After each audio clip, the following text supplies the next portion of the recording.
오늘 본문에 보니까요, 목자와 양의 관계에 대해서 말씀을 하고 있습니다. 목자와 양의 관계를 연결시켜주는 끈이 하나 있습니다. 그게 바로 뭐냐면 목자의 음성입니다. 목자의 음성. 그래서 3절에 보면 문지기는 그를 위하여 문을 열고 양은 그의 음성을 듣나니 그가 자기 양의 이름을 각각 불러 인도하여 내느니라. 양은 목자의 음성을 듣느니라. 그리고 4절 5절에 보니까요, 자기 양을 다 놓은 후에 앞서 가면 양들이 그의 음성을 아는 고로 따라오되 타인의 음성은 알지 못하는 고로 타인을 따르지 아니하고 도리어 도망하느니라. 양이 목자를 따르고 안 따르고는 음성을 듣고 안다는 것입니다. 그래서 자기 목자는 음성을 알기 때문에 따르지만 다른 사람의 음성이 들리면 저 음성을 내가 모르는 음성이다. 그래서 다른 음성이 들리면 도망가느니라 그랬습니다. 그러니까 목자와 양은 음성으로 하나가 된 관계입니다. 음성으로. 왜 음성으로 목자와 양의 관계를 표현하셨을까? 양의 특성을 보면 이게 무슨 말인지 이해가 갑니다. 양은 우리 인간으로 말하면 시력이 마이너스 10 정도 된답니다. 그 양은 아주 눈이 나쁜 동물입니다. 그래서 1m 내지 2m 앞에 있는 사물도 잘 분간을 못하는 아주 약시죠, 약시. 그러다 보니까 앞을 못 보는 사람은 무엇가 발달하느냐면 귀가 발달합니다. 듣는 거. 근데 양이 그렇다고 그래요. 보는 눈이 너무 약하기 때문에 듣는 귀가 아주 발달해 있다는 겁니다. 그래서 양은 우리 인간이 듣지 못하는 미세한 소리도 정확히 들을 줄 안다는 거예요. 그래서 어디선가 부시럭 소리만 나면 무조건 도망간다는 거예요. 그만큼 듣는 귀가 발달한 것이 양입니다. 양들은 이렇게 무리지어 갈 때 자꾸 가면서 음메 울면서 갑니다.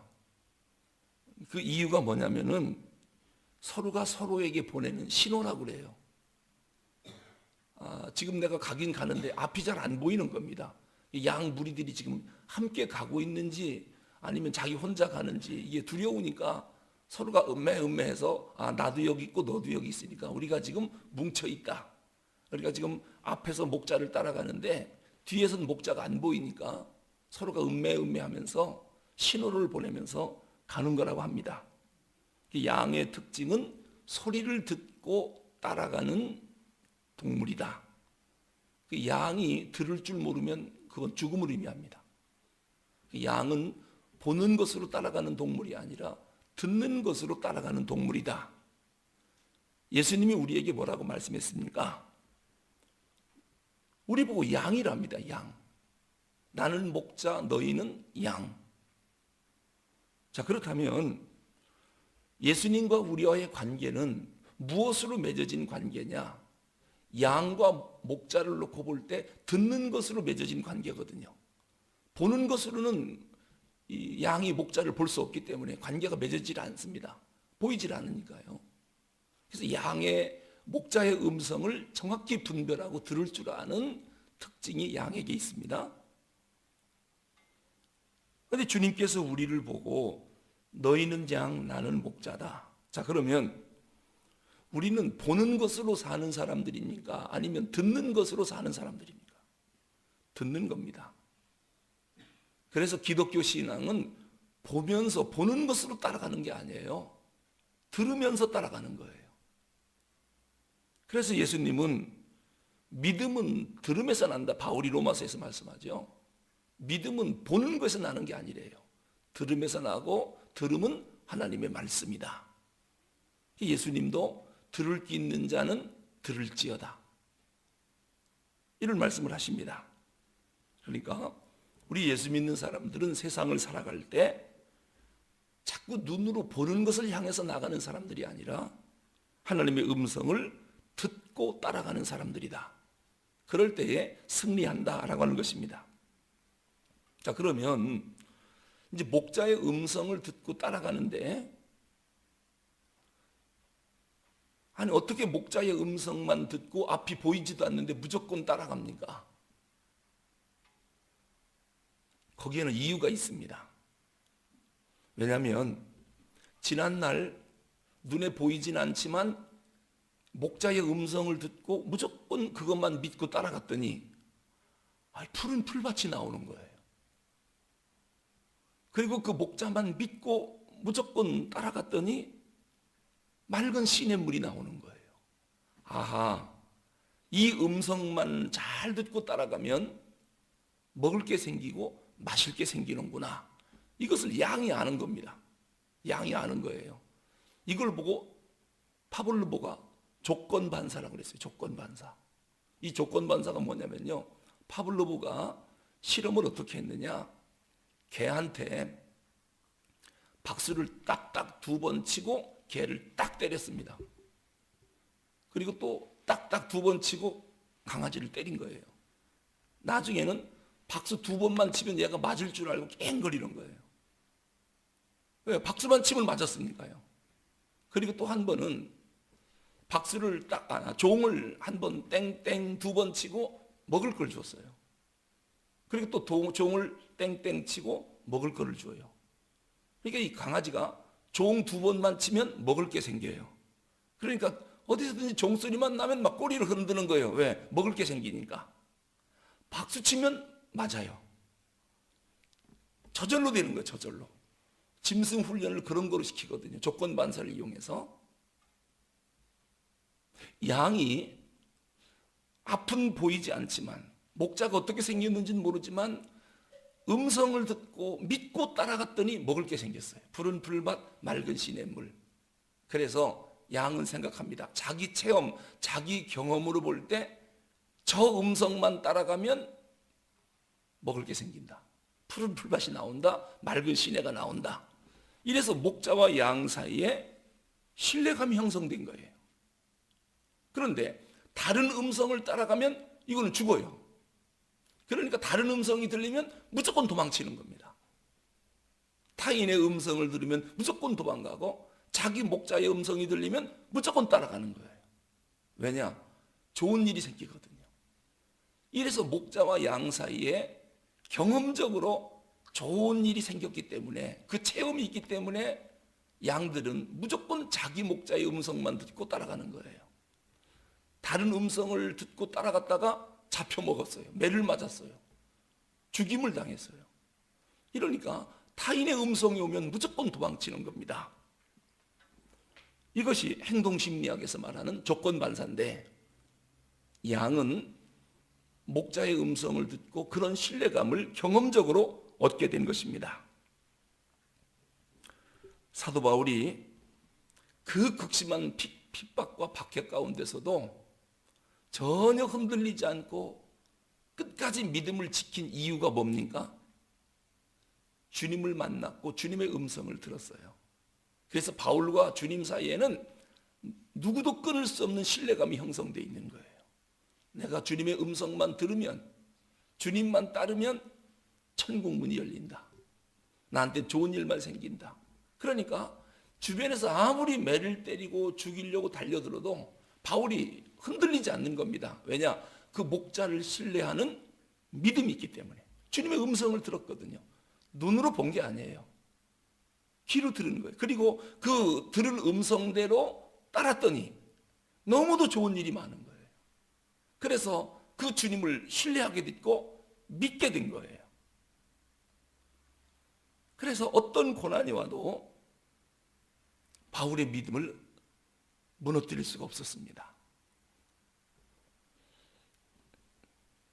여러분, 오늘 우리도 어떠한 환난과 핍박이 와도 흔들리지 않고 굳건히 신앙을 지킬 수 있는 유일한 이유는 주님을 신뢰했더니 푸른 초장 맑은 시내로 좋은 일만 생기더라.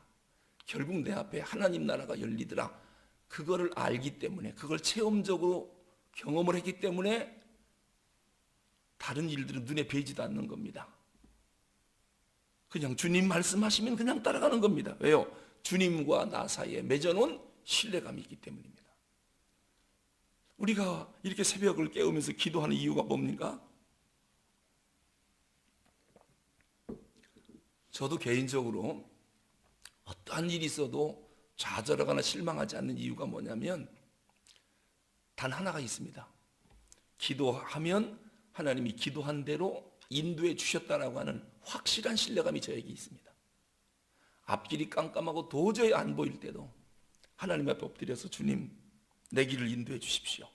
나의 갈 길 다 가도록 예수 인도하시니 어려운 일 당할 때도 족한 은혜 주시고 나의 앞에 반석에서 샘물 나게 하시고 무슨 일을 만나든지 만사형통하리라. 왜요? 예수님이 인도하시니까. 전 예수님을 신뢰하거든요. 왜? 한 번도 저를 실망시킨 적이 없으니까요. 기도한 대로 인도해 주셨으니까요. 그 주님을 믿고 신뢰하기 때문에 하나님 앞에 엎드려서 기도하는 거예요. 근데 가장 무서운 게 뭐냐면 기도하기 싫어질 때가 제일 무서운 거예요. 기도가 나한테 끊어질 때가, 이때는 이제 위험에 빠지는 거예요. 왜냐? 주님과의 신뢰 관계가 무너지면 이게 큰일 나거든요. 우리가 새벽에 나와서 비가 오든 눈이 오든 1년 365일 늘 기도하는 사람들은 뭐 때문에 이렇게 기도합니까? 주님과의 신뢰 때문에 그렇습니다. 그저 하나님 앞에 엎드려 기도하면 하나님이 반드시 우리를 선한 길로 인도한다는 걸 알기 때문에 자다 말고 나오는 거예요. 이거를 모르는 사람들은 지금 퍼져 잡니다. 경험이 없어요. 체험이 없어요. 뭐 새벽에 나간다고 해서 뭐가 되는가, 기도한다고 해서 뭐가 좀 달라지나, 그런 경험이 없어요. 주님과의 신뢰관계가 잘 안 맺어지는 거예요. 그러니까 기도를 해두고만 안 해두고만, 새벽에 나가두고만 안 나가두고만, 별거 아니에요. 이 주님과의 관계가 잘 안 맺어졌기 때문에 이런 일이 생기는 것입니다. 오늘 요한복음 10장 1절에서 6절까지 말씀이 그겁니다. 우리가 주님을 따를 때 무엇으로 따르느냐? 목자의 음성을 듣고 따르는, 기독교는 듣는 종교입니다. 듣는 종교. 하나님 말씀을 잘 들어야 되고 목자의 음성을 잘 들어야 돼요. 근데 한 가지 안타까운 것은 한 번 목자의 음성을 듣고 따라갔는데 이게 구렁텅이고 사망의 음침한 골짜기로 몰아넣은 거예요. 한 번 양들이 그렇게 뜨거운 맛을 보면 그 다음부터 목자를 믿어요, 안 믿어요? 안 믿지요. 그래서 이게 지금 제일 힘들고 가슴 아픈 게 그거예요. 정말 담임 목사를 믿고 따라와야 되거든요. 찰떡같이 믿고 따라갔다가 한번 된통 당하고 나니까 모두 그런 눈으로 바라보고 있다면 이건 또 괜찮을까? 이건 또 괜찮을까? 계속 의심의 눈으로 바라본다면 이거 진짜 양들 이끌고 가기가, 왜요? 따라갔다가 또 웅덩이 아닌가? 사망의 음침한 골짜기 아닌가? 저 죽음의 골짜기를 끌고 가는 게 아닌가? 이런 피해와 아픔을 한번 겪으면은 여기서 회복된다는 것이, 신뢰감을 다시 주고 아니다, 목자의 음성만 듣고 따라오면 푸른 초장 맑은 시냇가 천국 문이 열린다, 따라만 와라, 좋은 일만 생긴다, 이거를 빨리 회복시켜줘야 되는데 워낙에 크게 한번 당하면 난 다시는 안 믿겠다, 아주 결심을 해버리거든요. 이렇게 되면 얼마나 믿음의 손실이 오는지 몰라요. 믿음의 손실이 너무 커요. 일생일대 이런 손실이 세상에 어디 있습니까? 사실 성도와 목사와의 관계는 말씀이거든요. 말씀을 듣고 따라오면 모든 일이 다 해결되더라, 좋은 일만 생기더라, 이래서 다 따라와야 되는데 따라가 봤더니 당했다. 이런 아픔이 오늘 우리에게 있기 때문에 이런 부분에서 하나님 앞에 기도 많이 해야 돼요. 많이 해야 돼요. 그래서 오늘 목자와 양, 주님과 우리 사이는 목자와 양의 관계다. 그저 주님의 음성만 듣고 우리는 따라가면 된다. 다른 음성은 절대로 듣지 말라는 겁니다. 다른 음성은. 기도하겠습니다. 하나님 아버지, 주님과 우리와의 사이는 목자와 양과의 관계라고 주님 말씀하셨습니다. 그렇다면 저희들은 눈에 보이는 것은 별로 없지만 귀로 들려오는 하나님의 말씀이 있기 때문에 그 말씀만 듣고 따라가면 반드시 푸른 초장 맑은 시냇물이 나온다는 것을 경험적으로 알고 있습니다. 예수님 부활을 어떻게 믿냐? 하나님 말씀하셨으니까 내가 귀로 들었다. 동정녀 탄생을 어떻게 믿느냐? 하나님 말씀을 내가 귀로 들었다. 그 말씀을 듣고 믿기만 하면 나한테 좋은 일이 생기더라. 체험적으로 경험적으로 알기 때문에 성경에 기록된 말씀이라면 무조건 신뢰하고 따라오는 그러한 목자와 양의 관계가 꼭 되게 하여 주시옵소서. 주님, 혹이라도 목자에 대한 실망감 때문에 우리의 믿음에 손실이 생기지 않도록 지난날 싹 잊어먹고 다시 한번 신뢰하고 따라올 수 있는 그러한 믿음을 우리에게 회복시켜 주시옵소서. 이 철저한 신뢰감이 형성될 때에 하나님, 우리 앞에 하나님 나라가 열리는 줄로 믿습니다. 오늘도 주님을 목자로 믿기 때문에 새벽을 깨웠나이다. 오늘 새벽에 나와 주의 이름을 부르면 하나님이 결코 우리를 외면하지 않고 반드시 좋은 길로 인도하셨습니다. 그 하나님을 믿고 열심히 기도하게 하여 주시옵소서. 예수 그리스도 이름으로 기도하옵나이다. 아멘. 하늘에 계신